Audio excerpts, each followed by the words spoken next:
Welcome, everyone. I'm Danelle Glasscock with the United Way of Greater Kingsport, and with Don and Tony and others in the room. Definitely speaking to the choir or speaking to the preachers on this, and with all the volunteer experience on here. But I am looking forward to us sharing some today, and I'm looking forward to getting feedback too, because I'm supporting United Way, which supports over 25 organizations in our community, and you all are a great link to donors and resources and other things, and we want to make that link as best we can. But I kind of first want to start off with a story and tell you that I'm also a grandmother. I'm a Gigi. And right next door here, if I look distracted, are where three of my grandkids are. And we've watched this building being built, and we have definitely loved it from the playground, especially my oldest one, who's now in kindergarten. But yesterday, I have a 3-year-old granddaughter there named Ruth. And yesterday, she was out on the playground at Colonial Heights Baptist, and she was swinging. And she was swinging high, and she let go. She fell off the back, plop, straight on her back. The workers didn't call the mom, but turned out they watched her all afternoon, and turned out she was okay. So last night, we're in the bathtub. I'm giving her her Monday night bath, and I said, Ruth, what happened today? I fell off. I said, what happened? I let go, Gigi. I said, what did you learn? I'm supposed to hold on. I said, yes, that's right.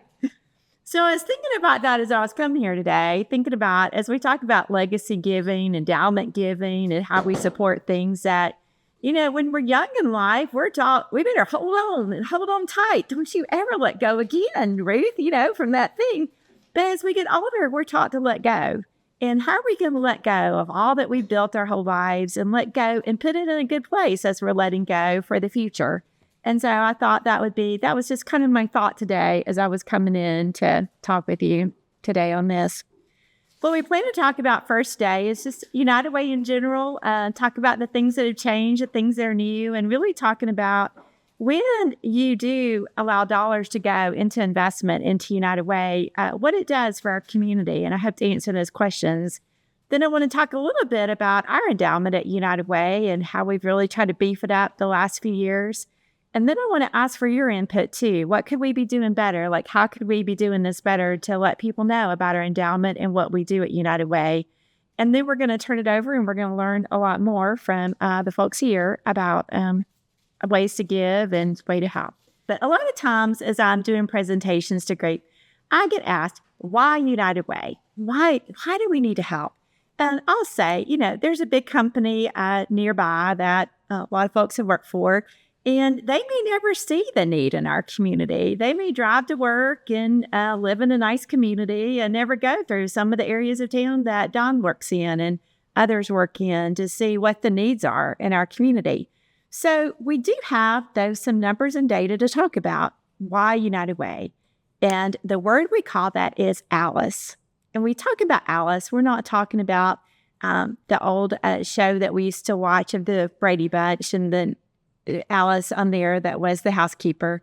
But we're talking about an acronym for Asset Limited, Income Constrained, Employed. Asset Limited, Income Constrained, Employed. So this is basically what we'd call in the past the working poor, and helping define this. So when you think of the working poor, you usually think first of poverty guidelines. So across the state of Tennessee, our state is about 15% of what's called the poverty guidelines. But if you've looked at those numbers lately, it's not just poverty, it's dirt poor poverty. I mean, if you think a family could be relying, I believe, at somewhere at $16,000, $18,000 a year for a single individual, like, there's no way. There is no way you could be doing that right now.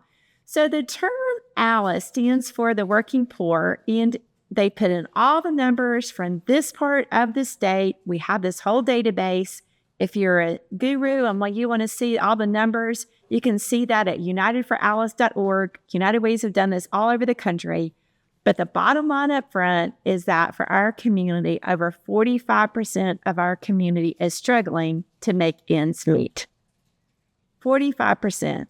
That's like half the folks. Half the folks that you see at the grocery store, half the folks that you see around are struggling to make ends meet. So I think that's important for us to know in our community about how we help people. So the next question always becomes, why support United Way? And we talk about this a lot. Well, we've talked about the number one, the community needs our help. Our community, those people that we run into at the grocery store, at church, on the sidewalk, in stores, they need our help. If you go to Walmart, you will see people that need our help as you walk through that. But our community, that we are all about building a better community, a community where everyone has an opportunity to thrive. And we want to mobilize that caring power of our community, whether it is donor dollars or whether it's volunteer time. And I know many of you volunteer in many ways to mobilize that caring power so that we can help everyone in our community thrive, no matter where they're born, which neighborhood in our community, or a lot of things that life may throw to them to help them thrive.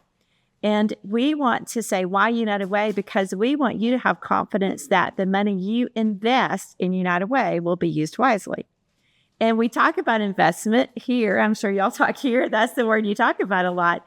That we have a new campaign chair at Eastman this year, and Mr. Jamie Leda, and he's been talking to everybody. He's like, and it's like an investment in United Way. They invest your dollars in nonprofits, and they measure the outcomes, and they see who's producing the most, and that's where they try to make the largest return on your charitable investment. And that is indeed what we are trying to do. We also want to know that you are giving to a place in your own community where you work and live, and that it makes a difference here. So let's talk a little bit more about that. Our brand credo at United Way is that we mobilize our community to action so all can thrive. I'll divert a little bit here and talk about mobilizing a community action, and I want to talk about Hurricane Helene last year. It's been just over a year ago that tragedy hit our community, and never has been the power of all the nonprofits coming together and all the people and organizations in our community coming together as it was during that horrific time for our community. But I will say, as a bottom line, is everybody's looking, how can I help? People were starting new things, but it's hard to trust an organization that's just popped up overnight and said, give me money. That's not the best thing. You may not know what they're going to do with those dollars.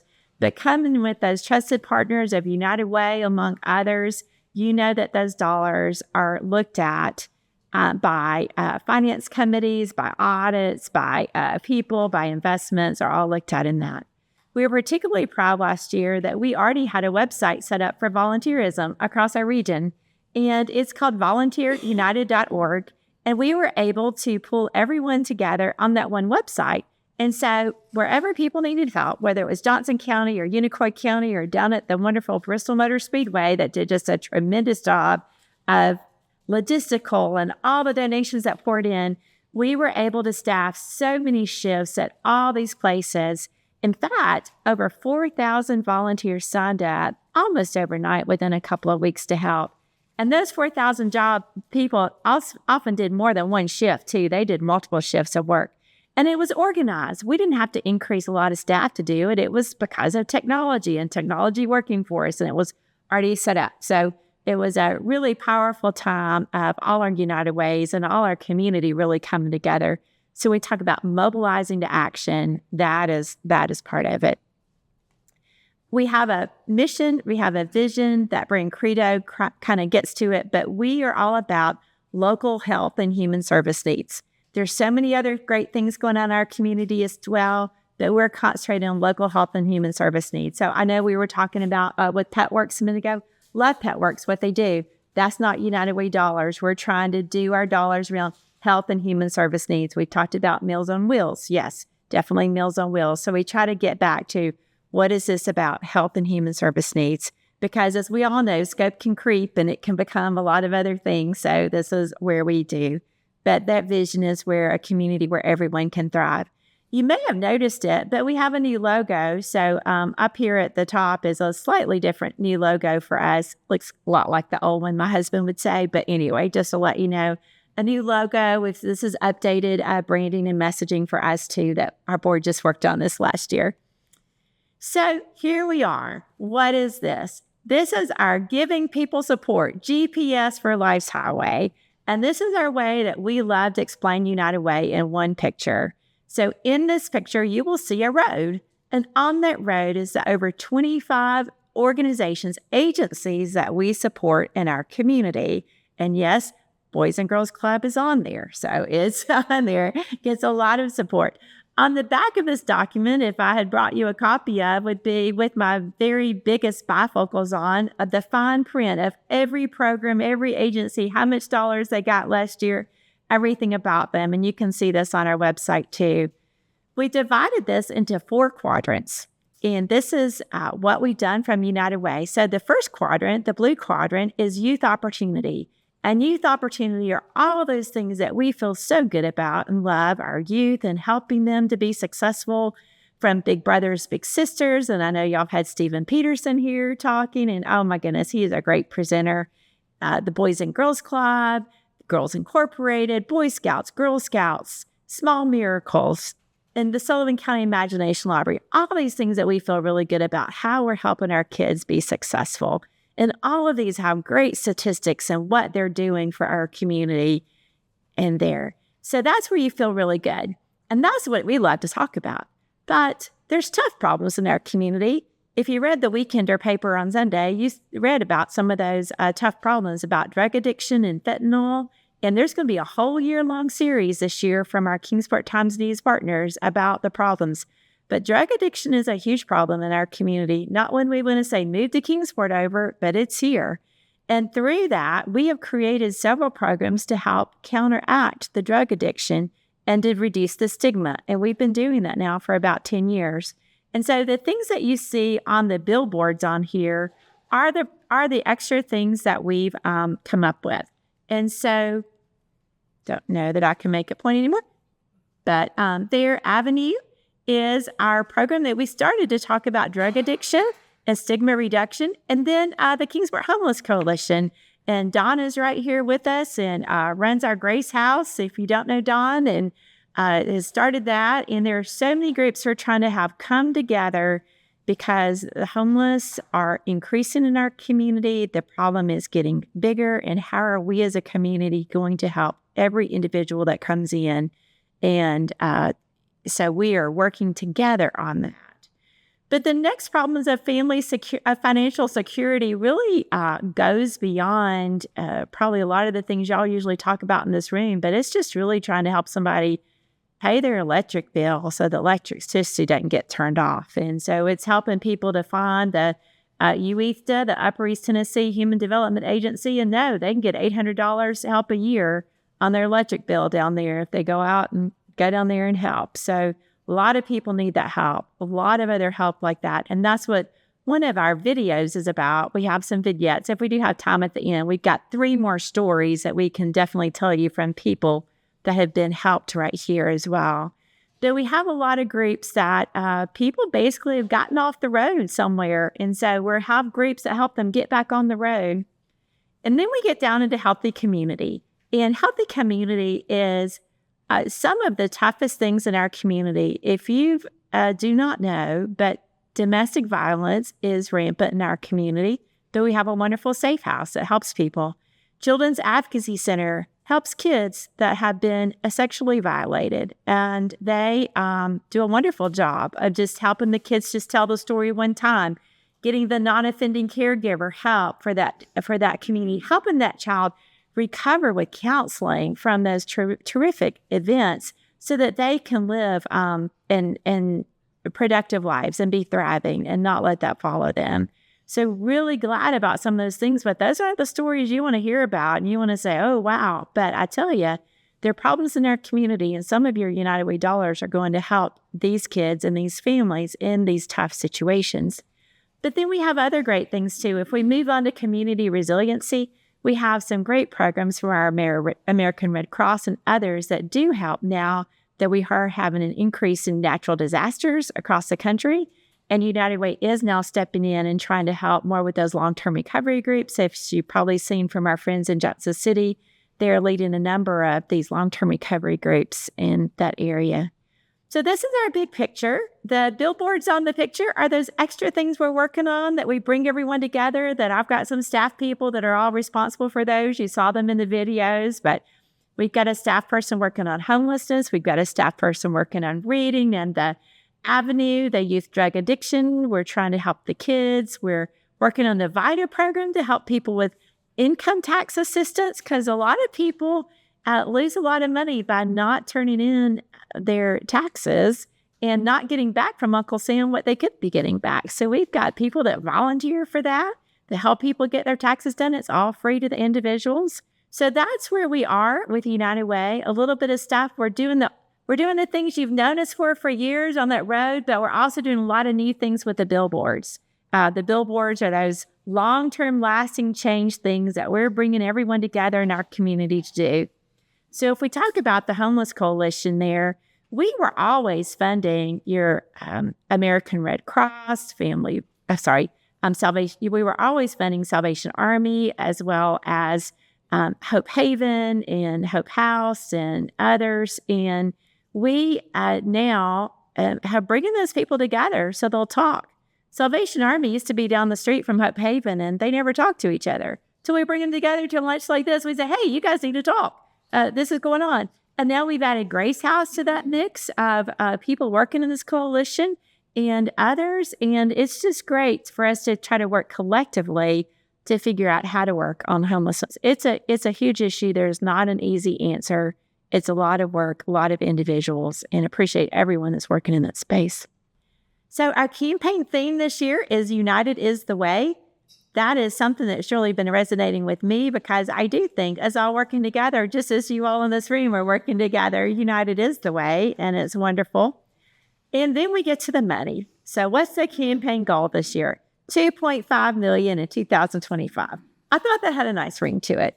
But what doesn't have a nice ring is that's lower than our goal for last year. And I understand that. Though we're trying to make it an attainable goal, knowing that fundraising is getting harder and harder in our community. And so $2.5 million in 2025 is still a hopeful goal out there. We will be putting out a press release today that says we're a little over 80% toward that goal. And I can tell you that last 20% is the hardest to get. So we are still needing everyone to donate, everyone to give to United Way to help us meet that goal. So we have a newspaper tab, and I do have copies for all of you of our newspaper tab. I'll give that out in just a minute so you can know all the information if you didn't already get it in the paper. I have a running joke with people. I really advocate everybody reads the newspaper in our community so you'll know what's going on. And I find some of my friends do, and a lot of newcomers to town are like, oh, we don't read the newspaper. I basically tell them, you have to read the newspaper or you don't know what's going on. Like, if you want to be a leader in our community, you gotta read the Kingsport Times News and know the newspaper. But the ask for everyone is participation is needed. So if you haven't given yet to United Way, I encourage you to give. I do have some pledge forms here with me. You can also give online. We run our campaign through mid-November. We greatly appreciate every contribution. But really the thing I wanted to show you, I forgot about this. For people that give over a certain amount, they get this copy. It's our extra mile print. And this print was a local artist, took this photography. But I thought it was very interesting because it looks a lot like that. That's from y'all's website. So it's like, okay, great. But look at that. It looks like it's almost the same place. In fact, I'm starting to study those things that maybe yours is just at a lower altitude and it's the same place. So I have all the details from where the guy took this picture on the Blue Ridge Parkway, which milepost he was at. So if we want to get into that. But you too can have a picture that looks just like the picture here. So great. It's great. But we want to talk about endowment giving for a minute here. And so endowment giving for United Way is something that we've always had out there, but we haven't talked about it that much. So last year, when we started talking more about this, we started talking about a three-legged stool. And the three-legged stool has three legs on it. And it has the annual campaign that's usually run through payroll deduction at a company. It's great.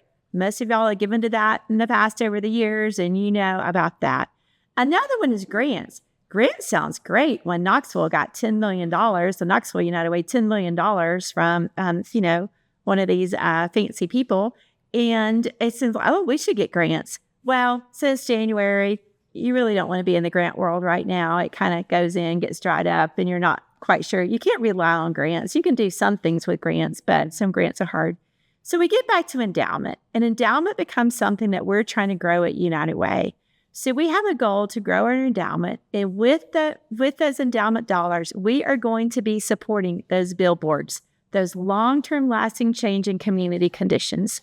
So you will know when you give to the endowment that that dollar will be going to whatever is the biggest community need, that root cause issue in our community. In the future, those dollars will be being used to solve it. Right now, it's third grade reading, it's homelessness, and it's drug addiction, and it's preparing youth on drug addiction. In the future, we don't know what it will be. We celebrated our 90th anniversary last year. We look back over our history. United Way dollars used to help pay for hospital bills for people before they left the hospital. The hospital friends still think that would be a good idea if we did that, but it's good. It used to pay for school lunches for kids that couldn't afford school lunch.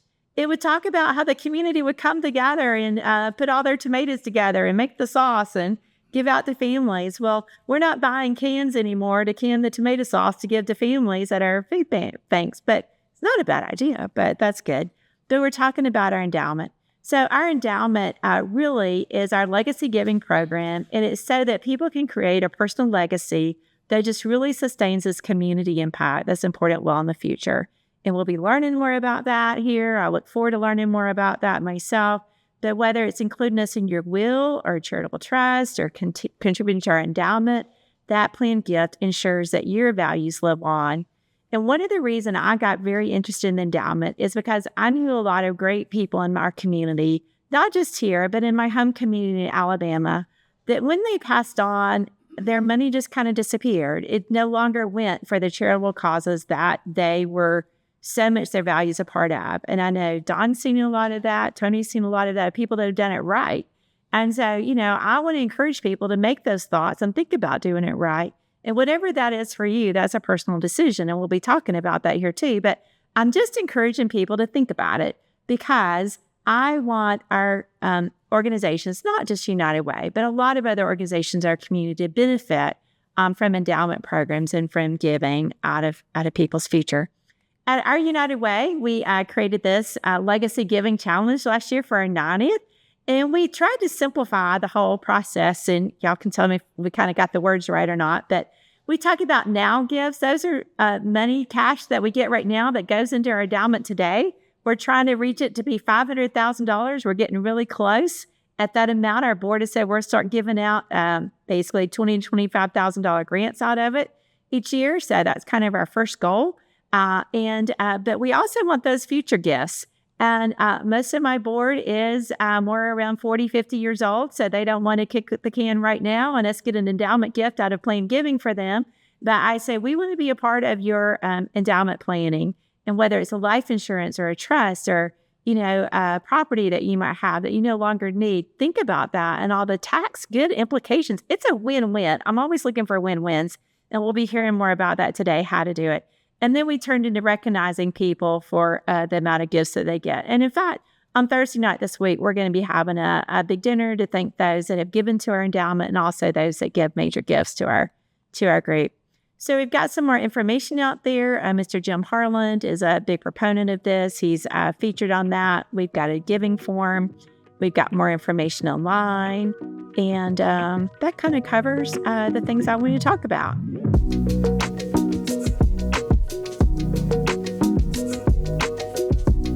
The biggest thing, by the time it gets to us, it's how do we do it wisely?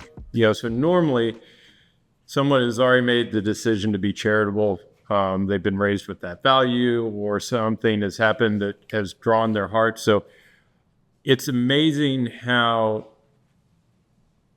by doing it wisely, one, you can do more. And two, it allows you to do it in a way that, as was just said, it is a win-win. And so I've got, I think it's about 8 different ways that you can give, and none of them are bad. The mistake is not in giving, So if you give cash, which is the easiest way, that is absolutely fine. So payroll reductions, cutting a check, doing whatever, those are all tremendous ways to do it. But there are things that you can do that help you avoid capital gains tax. They can give you a full deduction for the current value, but not necessarily require everything up front. And the charities can get the full amount, right out the gate, or you can make it spread over time depending upon your personal preferences. The one that we run into a lot of times is charitable giving of stock. So someone's bought a stock, it's done really well, and they're sitting there saying, okay, well, I'm going to cut United Way a check for $50,000. I would much rather them give $50,000 worth of Apple stock if it has a capital gain, or whatever stock happens to be doing well. Because typically, if you're going to give it anyway, you might as well get the tax benefit that the government gives us. And so if you had to sell that Apple to give the gift, you're looking, if you're in the 20% cap gains, you're paying, $9,500, give or take, dollars in taxes. So then you only have $40,500 to be able to give. As opposed to giving the stock directly, let the charity, who's a non-taxed entity, sell it, they get the full benefit and you don't have to pay taxes on it. It doesn't show up in a way that messes you up in any form or fashion. It's just a more efficient way of giving. So if you're going to be giving anyway, looking for ways to do it like that can take advantage. And let's say you had $50,000 in cash and $50,000 in stock. Give the stock and then take that $50,000 and refund the investment account. So you can net end up in the best possible place. Another place that we talk about a lot of times is required minimum distributions. So once you hit 70 and a half and are starting to be required to take money out of your retirement accounts, the money that you give should be coming out of that. And so there's a limit. The 105 was actually 2024. I think it's 108 this year. It indexes for inflation each year. But basically, the government requires you to take this money out of your IRA and have it taxed. They don't care what you do with it after that. But they do give you a benefit of saying, well, if you give it to charity, we're going to avoid the tax on that income. So if your RMD, your required minimum distribution, is $25,000 and you're already giving gifts, you might as well do it out of your qualified distributions. And we do that a ton here, and we do it down to the $25 and $50 level. Chastity does so much, record keeping and working on this. And basically just by taking it from the IRA and going directly to the charity and avoid it hitting you on the way, you avoid the taxes on that. So if you're in the 30% tax bracket, you're able to give significantly more. And you were having to do it anyway and on the tax side. So we do it down, like I said, to the $25 level. Hopefully we're doing more, and it's not limited to one entity. So you can do a lot of different entities with your charitable giving from your RMD.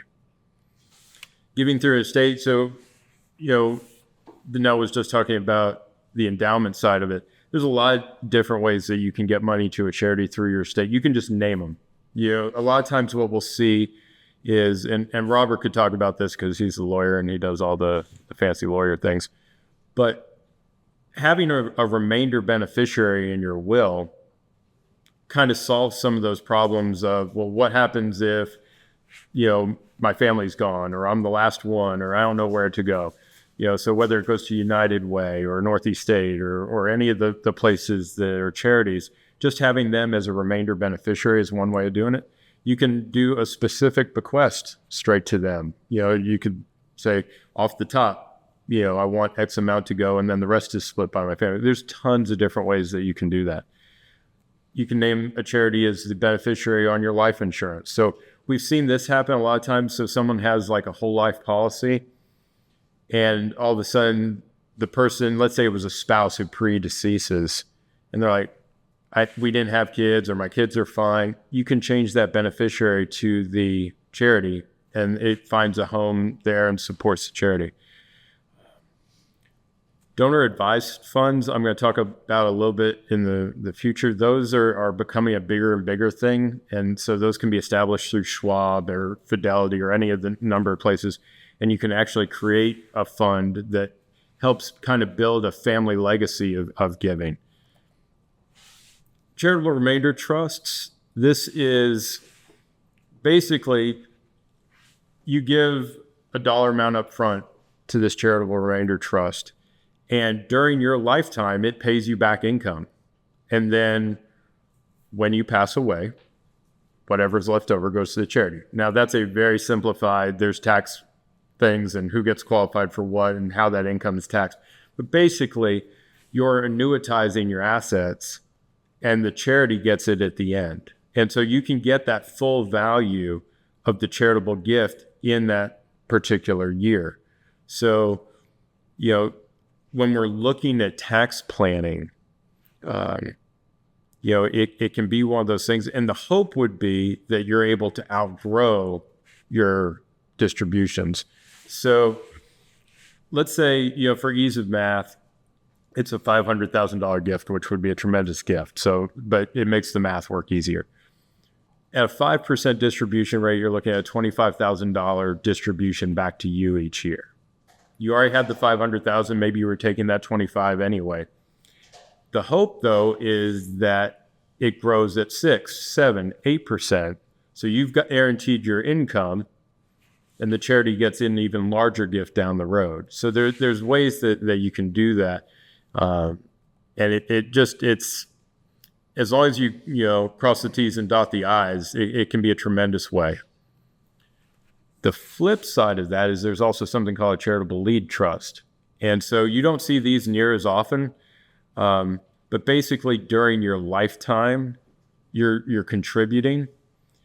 And so you might do flip it. So let's do 10 years at $25,000 is going into this trust. You funded it with $250,000 over here, and then the charity's getting $25,000 a piece, each year. So you're meeting a pledge potentially. The IRS actually figures out the fair value of that pledge, and then your heirs can get it basically tax-free at that point. So the thought process being, if you're giving money, here's another way that, okay, well, we want to get some money to our heirs a different way, but I'm meeting a pre-existing pledge.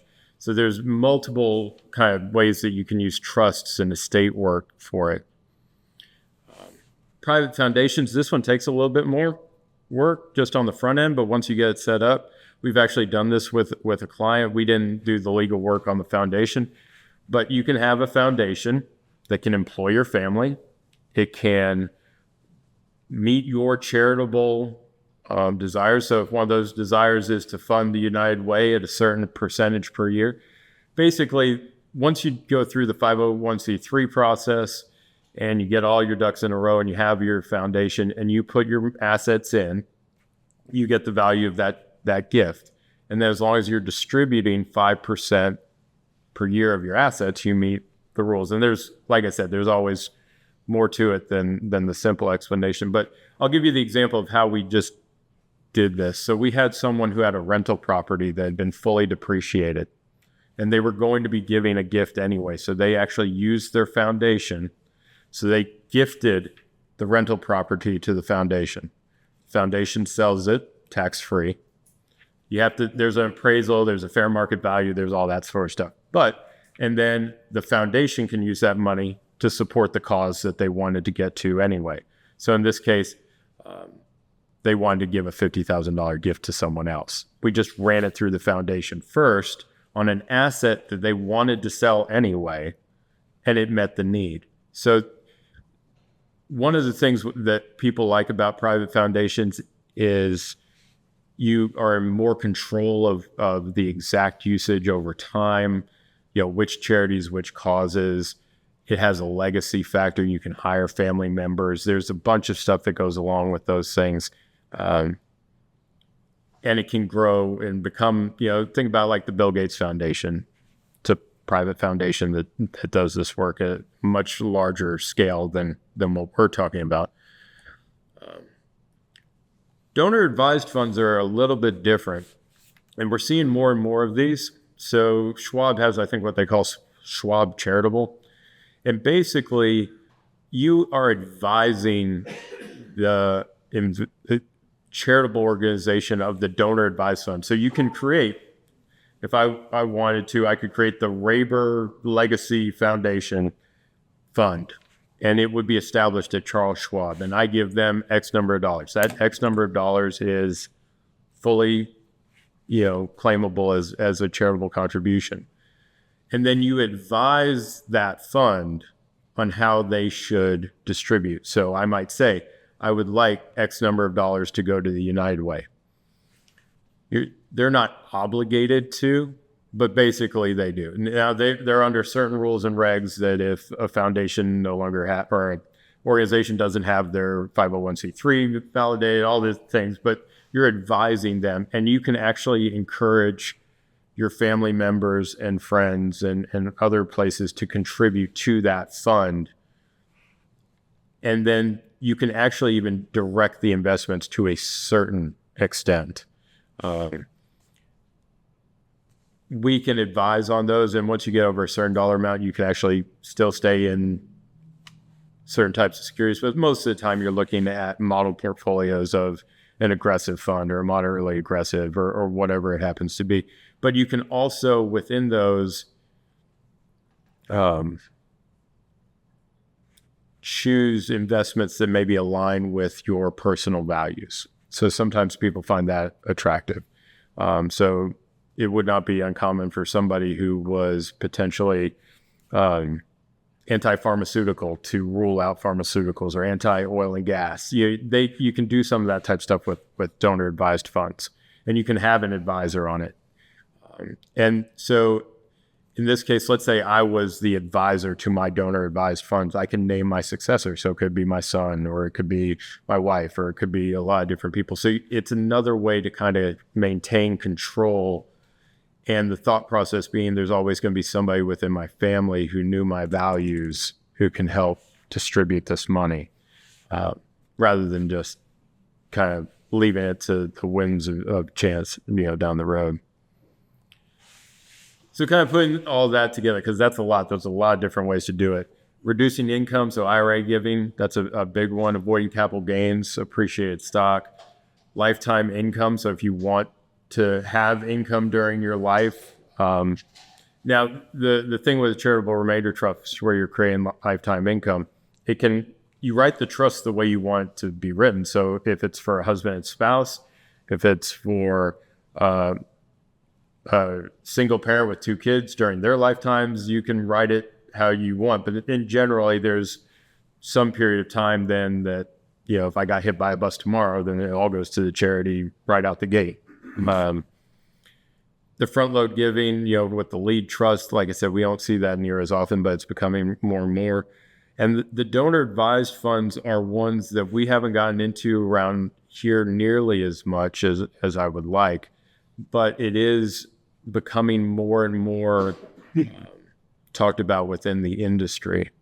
And so, with a little bit of planning, you can do a lot of positive things and feel good about it. So those are all various ways that we've seen people do it. And the biggest thing that for me is, with any financial decision, you all hear me talk about this all the time. If we can do it on the front end, it's a heck of a lot easier. Normally I find out, hey, I've made this financial decision. I'm like, oh, well, next time you do that, let's do this. And so nobody wants to call their doctor first before choosing a supplement. Nobody wants to talk to their investment person first before making a charitable gift. I've even heard people like, well, if I take the tax benefit, then I feel less good about my gift. You shouldn't. That's the thing between you and the government. Your charity is still getting the money.